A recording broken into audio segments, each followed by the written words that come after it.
now give the floor to the representative of the Russian Federation. Thank you, Madam President. We read the latest report by Mr. Karim Khan about his investigations of the situation in Libya. We also noted that the so-called roadmap is there. It explains the vision by the prosecutor of the future work on the Libyan case. The very attempt to review the far from ideal approaches practiced by the previous prosecutor, Fatima Bensouda, is, of course, a step in the right direction. But so far, a number of ideas we've seen in the report is something that gives rise to serious questions. And the most substantive among them is the decision not to investigate the crimes committed in Libya in 2011. The Office of the Prosecutor states very clearly that that phase of work, which is related to the investigation of the 2011 events, is concluded and they're not planning new cases. Let me recall here that it was the events of that exact period what was led to the referral by the Security Council of the Libyan case to the ICC. More precisely, not the events themselves, rather, but the information about them presented by the Western mass media and the NGOs. And the hastily fabricated at the time by the prosecutor at the time of the ICC, Mr. Moreno Ocampo, case about Mr. Gaddafi was built on fakes, and they were so crude and obvious that the whole case began crumbling even before the Libyan leader was killed. At the same time, as we recall very well, the ICC Gaddafi case was used so as to justify the unprovoked military aggression by NATO against the Libyan state.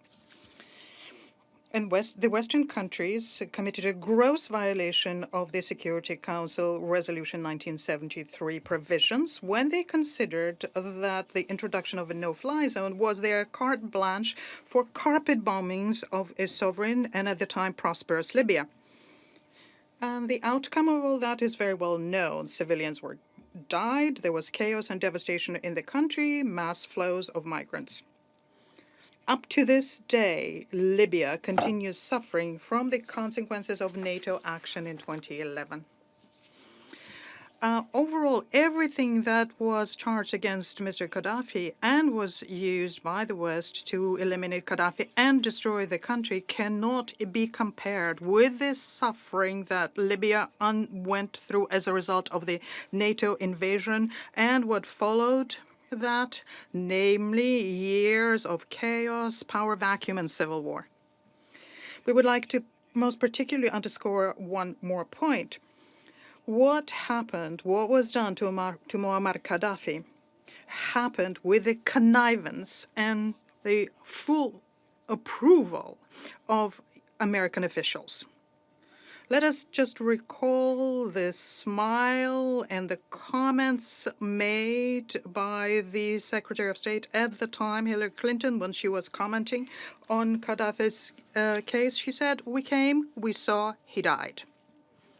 And if such terms as justice and impartiality meant anything for the ICC, well, the ICC would not be focusing exclusively on the investigations of Muammar Gaddafi's acolytes, but would also be dealing with the military crimes of NATO and the representatives of the opposition. Instead of that, as we can see from the report, ICC plans to end its investigation of the 2011 events.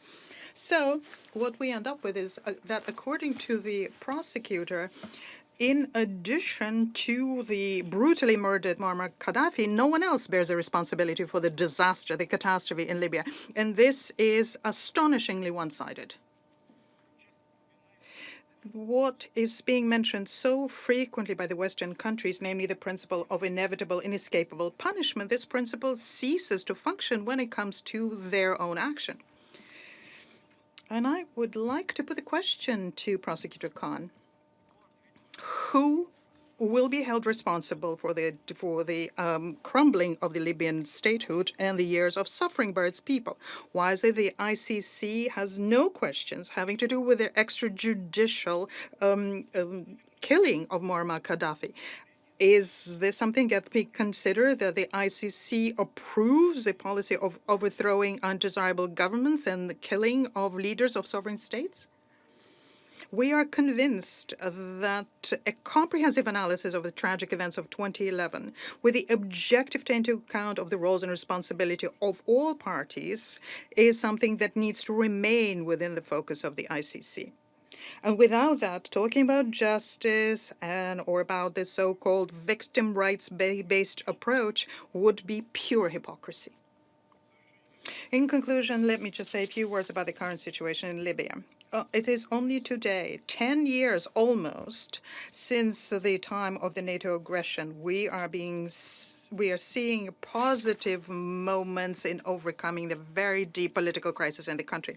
We call on all parties not to interfere in elections in Libya. Its long-suffering people has a long time ago and richly deserved a stable peace. I thank you. I thank the representative of the Russian Federation for his statement.